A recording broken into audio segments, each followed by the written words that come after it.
Olá, turma! Então, a aula de hoje é sobre análise de sensibilidade ou análise de sensibilidade pós-otimização.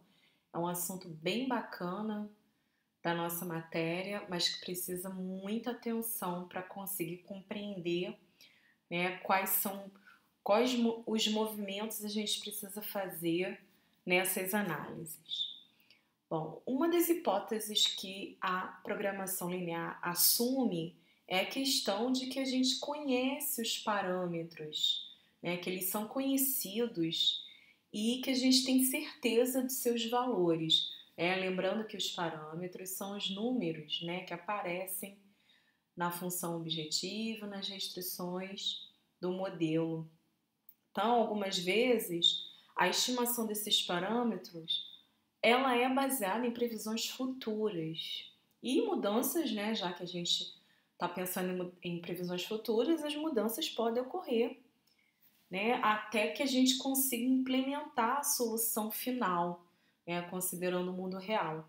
Então, nesse sentido, a análise de sensibilidade ela é fundamental quando a gente está estudando programação linear, já que tem como objetivo a gente avaliar os efeitos que alterações nos parâmetros podem ocasionar na solução ótima do nosso modelo.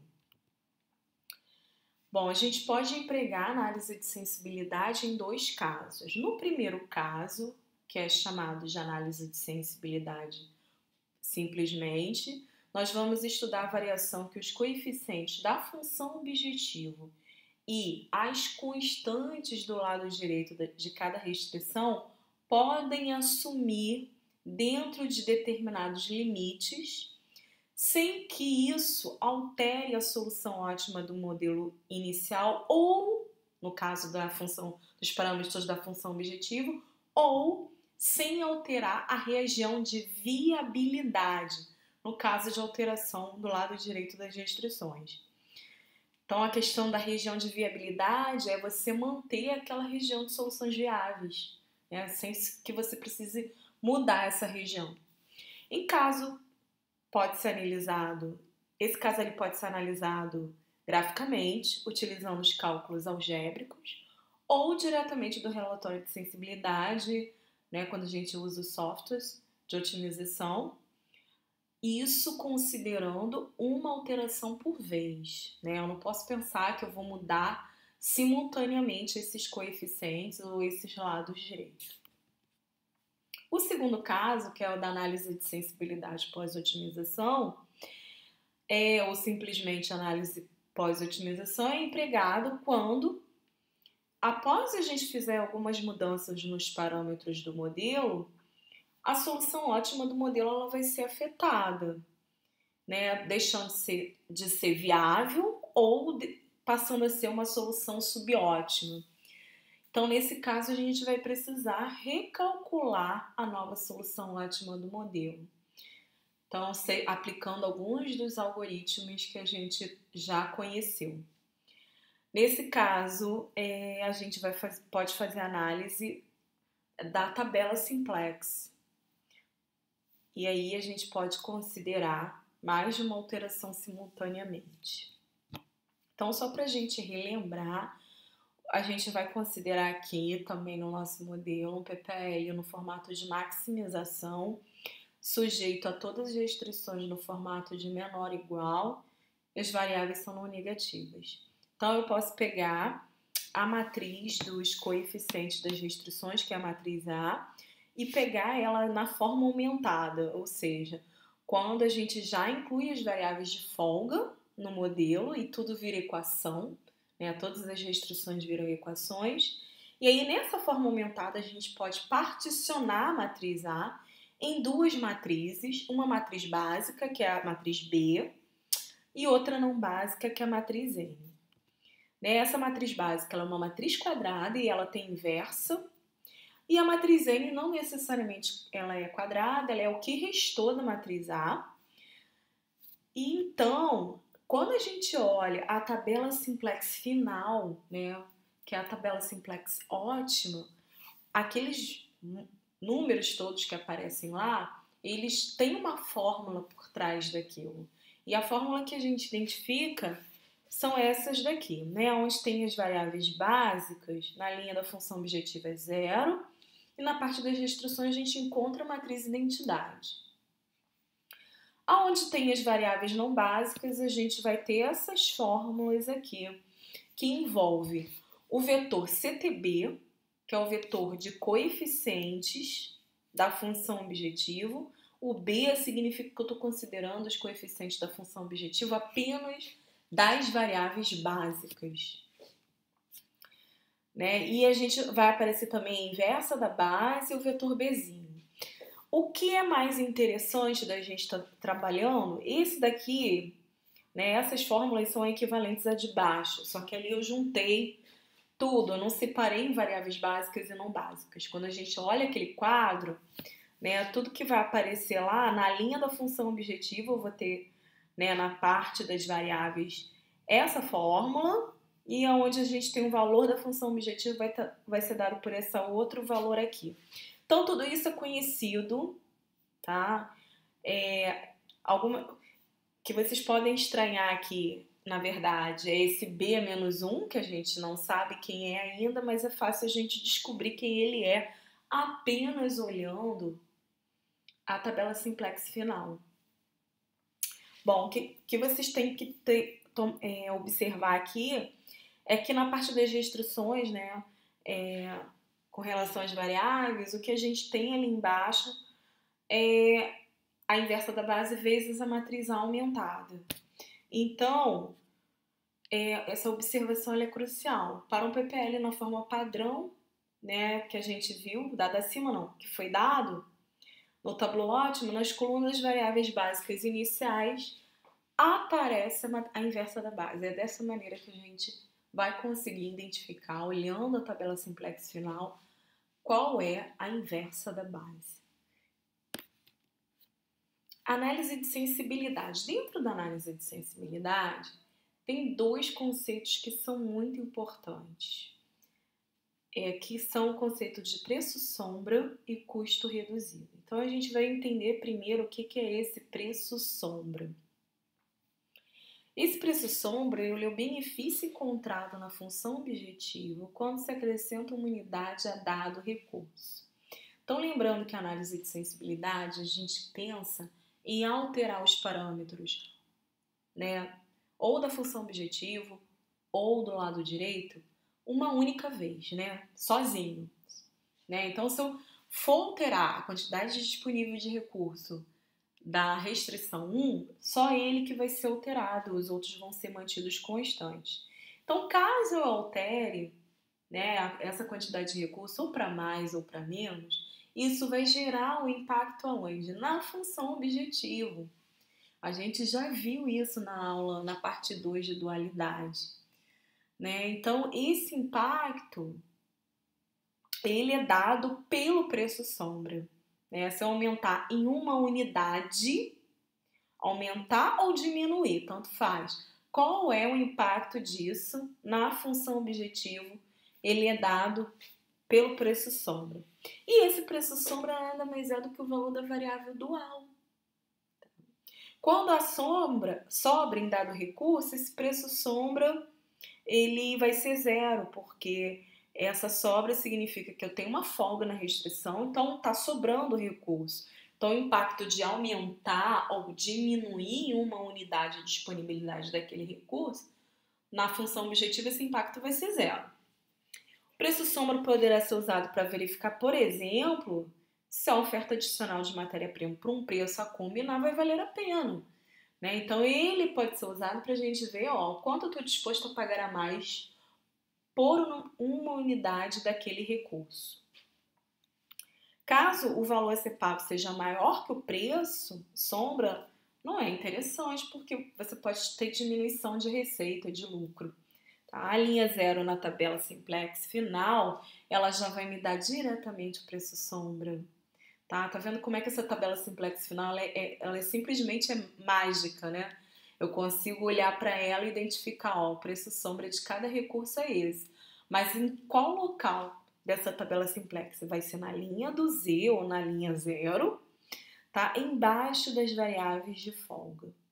Para restrições do tipo maior ou igual, a mesma ideia continua sendo aplicável, exceto que esse preço sombra submerá o sinal oposto quando a gente trabalha com a restrição de menor ou igual. Há outro conceito muito importante dentro de análise de sensibilidade é o conceito de custo reduzido. Ele pode ser dado a ele duas interpretações. Uma delas é de que o custo reduzido de uma variável é o total a partir do qual seu coeficiente na função objetivo deve melhorar para que ela deixe de ser zero na solução ótima. Então, por exemplo, se eu tenho um PPL que é de mix de produção, né, que é aquele PPL no qual eu estou querendo determinar quantas unidades de cada produto eu quero produzir. Supondo que na solução ótima desse PPL eu descubra que eu não vou produzir um determinado item, né, a solução ótima desse item é zero, né, o modelo está dizendo para você o seguinte, olha, com essa receita ou para esse custo, não vale a pena você produzir esse item. Tá?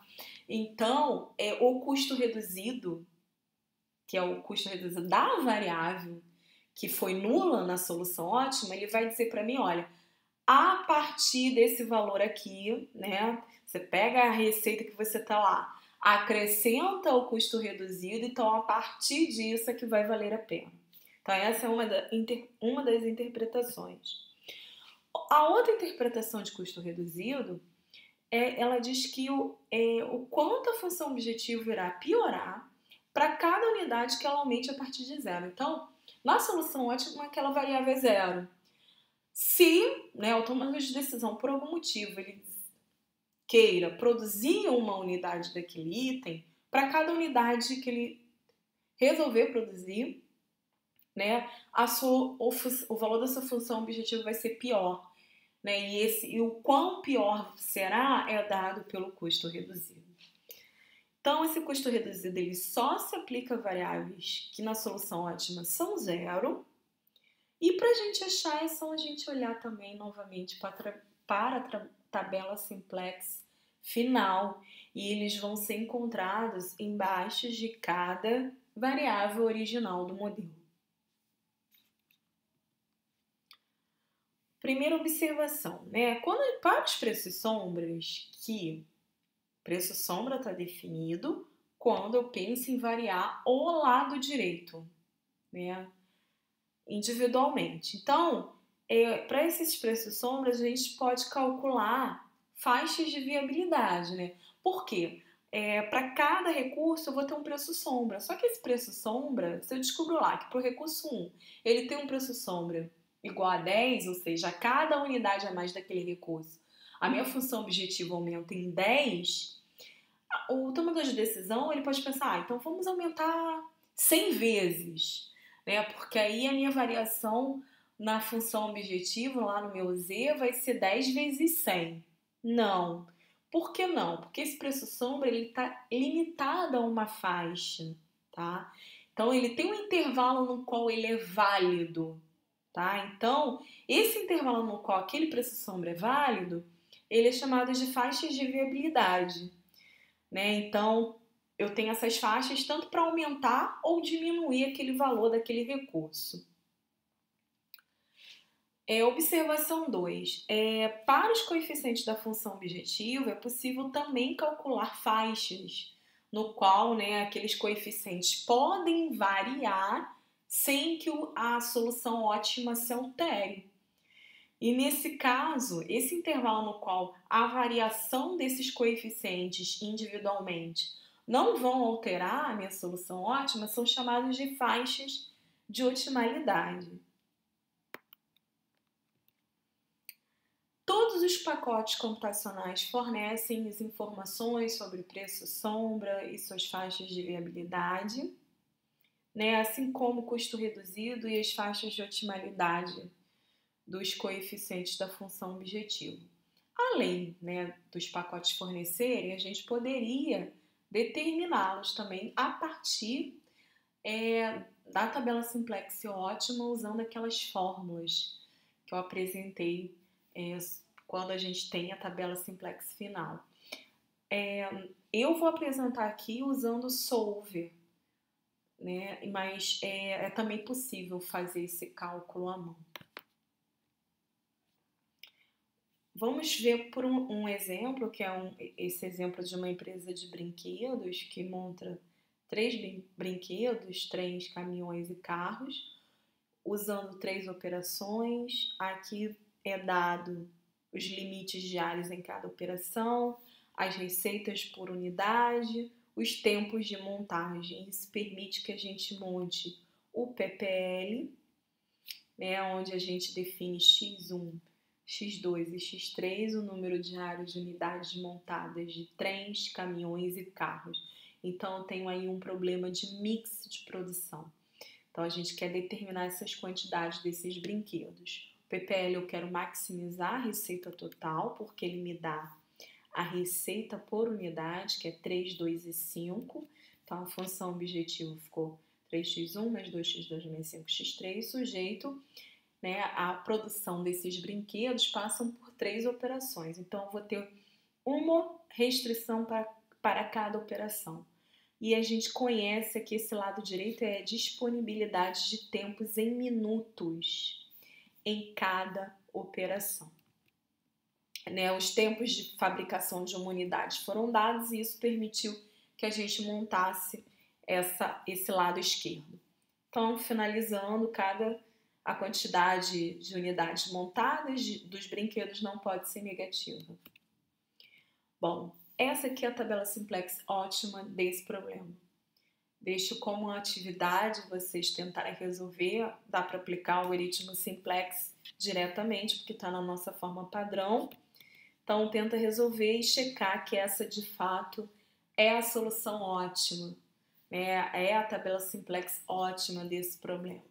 Então, essa solução ótima está me dizendo o seguinte, está dizendo que x2 é 100, x3 é 230, x6 é igual a 20.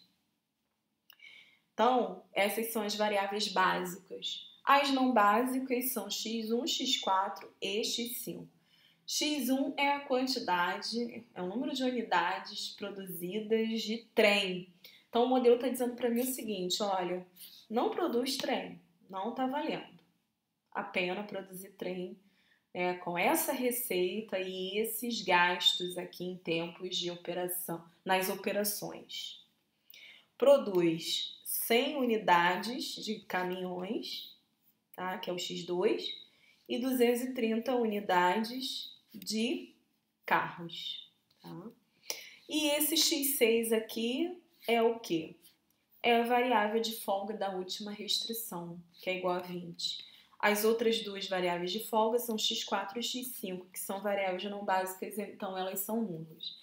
Então, significa que, como x4 e x5 são nulas, significa que eu usei todos os minutos disponíveis, tanto na operação 1 quanto na operação 2. Na operação 3, restaram 20 minutos, que é o que a solução ótima está me dizendo. Bom, eu já falei no início que para determinar a inversa da base é só olhar a tabela simplex final embaixo, na parte das restrições, embaixo das variáveis de folga no modelo. As variáveis de folga são x4, x5, x6. Então, na parte das restrições, eu tenho essa matriz 3 por 3, que é a inversa da base. Tá? E quem seria a base? A nossa base é x2, x3 e x6. Então, para a gente saber qual é a matriz básica, né, que seria a matriz B, basta a gente vir no nosso PPL, né, eu olharia o PPL aumentado e olharia as colunas x2, x3 e x6. Né? Essas colunas me dariam a matriz básica. Então, essa é a inversa da base. Ela é legal porque ela aparece em todas aquelas fórmulas da tabela simplex ótima. Todas as fórmulas as 4 fórmulas que tem lá usam, né, essa B-1. Então é importante saber determiná-la quando a gente for fazer análise pós-otimização. Bom, então agora eu tô perguntando aí qual é o preço sombra de cada operação. Né? O preço sombra é em relação à quantidade do recurso disponível. né? O recurso, nesse caso, nesse problema, são as operações. Então, o preço sombra de cada operação, da operação 1, da 2 e da 3, é isso que eu quero saber. Então, eu estou perguntando, na verdade, se eu aumentar aqui esse preço sombra em uma unidade, qual é o impacto disso no valor de Z? Que a gente viu aqui que na solução ótima é 1.350. Né? Então, se eu passar aqui o lado direito da restrição de 430 para 431, eu quero saber qual é o aumento de Z. Tá? Então, aqui, para saber qual é o preço sombra, lembrando, basta olhar na linha do Z embaixo das variáveis de folga. Né? O preço sombra também são as variáveis duais. Então, a gente determina tanto o preço sombra quanto os valores das variáveis duais, que são a mesma coisa. Então, o preço sombra da operação 1 é de R$1 por minuto. Né? X4 é a variável de folga da primeira restrição, primeira operação. O preço sombra da operação 2 é de R$2 por minuto, que significa que a cada unidade, cada minuto a mais na operação 2 vai aumentar o Z em R$2. E o preço sombra da operação 3 é de R$0 por minuto. Por que o preço sombra da operação 3 é o único que é nulo? Ele é o único que é nulo porque a terceira, né, restrição, a operação 3, ela tem folga, né? O X6 dela é 20, ela é a única com folga. Então, por isso que o preço sombra dele é 0. Bom, qual é o custo reduzido de cada brinquedo? Né? O custo reduzido ele está associado à variável original. E cada variável original ali representa a quantidade de brinquedos que vai ser produzido. Para a gente saber onde está o custo reduzido, a gente olha na linha do Z também, só que embaixo de cada variável original. Então, o custo reduzido, né, ele vai estar definido aqui, o único que vai ser diferente de 0 vai ser do x1. Por quê? Porque x1 é a única variável original não básica, né? A única variável que é nula. Tá? O único brinquedo que a solução ótima está dizendo para mim não produzir é o trem. Tá? Então significa que aquela receita dele, né, para aquele consumo de tempos nas operações não está compensando produzir aquele item. Né? E aí o custo reduzido dele é de R$4 por minuto. Então esse custo reduzido está dizendo para mim que só vai valer a pena produzir trem se a receita dele for maior do que R$7. Pode ser que com R$7 já dê, mas para você ter certeza de que a solução ótima vai ser diferente de 0 para essa variável, né, seria interessante trabalhar com um preço um pouco maior, pelo menos, do que esse 7. Bom, então, né, a gente determinou os preços sombras de cada operação, o custo reduzido lá da variável nula, que era o trem, e esses preços sombras, eles têm uma faixa no qual eles permanecem válidos, né? Tem uma faixa de viabilidade. E o custo reduzido também tem uma faixa, não o custo reduzido, mas o coeficiente, né, da função objetivo, né, essa variação desses coeficientes da função objetivo, eles têm um intervalo no qual a solução ótima permanece válida, que seriam as faixas de otimalidade. Então, para a gente determinar, né, essas faixas de viabilidade do preço sombra e a faixa de otimalidade dos coeficientes da função objetivo, eu vou explicar aqui usando o solver. Então, no solver, eu vou colocar lá, né, eu vou montar o problema no solver. Eu criei aqui uma coluna para cada brinquedo, a produção por dia, que é o valor que eles vão alcançar quando se resolver, a receita total, tá? A gente vai ter que colocar aqui a fórmula da receita total. Aqui embaixo tem a tabela com os tempos, né, que são utilizados em cada operação para cada brinquedo, os tempos de produção.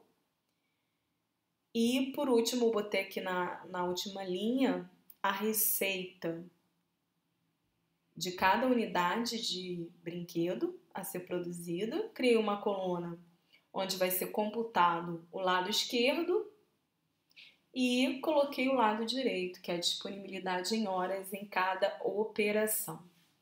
Então, essa é a fórmula da receita total, que é a nossa função objetivo. Eu vou encontrar pegando a quantidade que vai ser produzida de cada item, né, que é esse conjunto de células que a gente tem aqui, essas três, que vai de B2 até D2, e vamos multiplicar, né, o elemento correspondente e somar esses resultados. Então, a gente vai somar produto, né, vai usar essa fórmula, somar produto, aí pega esse conjunto de célula vezes 3, 2, 5, né, esse de baixo aqui, que são os coeficientes da função objetiva. Para montar o lado esquerdo, eu vou pegar, né, a linha, que são os coeficientes, né, para cada variável nas restrições, e vou multiplicar pelas variáveis. Também multiplica e soma, né? Então é somar produto também. Faço isso para cada um deles. Tá? Aqui, ao invés de usar o somar produto, eu fiz colocando a fórmula explícita, que é pegar o coeficiente e multiplicar pela variável. Feito isso, a gente vem para a célula e vem preencher essa caixa, né, de diálogo, definir o objetivo. A gente definiu aqui na célula B4. O objetivo ali é de maximização de receita. Seleciona max. Alterando células variáveis é esse intervalo aqui, de B2 até D2. Adicionar. Todas as restrições são do tipo menor ou igual, então eu adicionei tudo ao mesmo tempo. Que é selecionar esse lado esquerdo todinho, né, que vai da célula E18 até E20, e colocar o sinal de menor ou igual, e o lado direito, né, que está na célula F18 até F20. Tornar variáveis irrestritas não negativas, escolhe o método LP Simplex e clica em resolver. Quando você clicar em resolver, solver, ele vai te dar a opção de escolher quais são os relatórios que você deseja. Tá? Então você tem 3 opções: resposta, sensibilidade e limite. A gente vai marcar os dois aqui, resposta e sensibilidade. Poderia ter marcado só o de sensibilidade. Então, aí a gente tem um relatório de sensibilidade para esse problema. O que ele me dá aqui? Temos 2 tabelas que foram geradas aqui. Né? Na primeira está em relação às variáveis. A segunda é em relação às restrições. Então, com relação às variáveis, o que eu posso ter de informação? Essa tabela me dá a informação do valor final dessas variáveis. Ó. Então, a produção de trem por dia de trem vai ser 0. De caminhão por dia 100 e de carro por dia 230. Ele me dá o custo reduzido, aqui ó, olha o custo reduzido. O custo reduzido aqui do trem ele colocou negativo. Se vocês tivessem usado lindo, iam ver que o custo reduzido no lindo é positivo, mas o Solver trabalha com o custo reduzido negativo porque ele trabalha com a outra interpretação que é dada ao custo reduzido, que é aquela de que se eu aumentar em uma unidade a produção daquele recurso, quanto a minha função objetivo diminui, tá? Então, por isso que aparece negativo aí.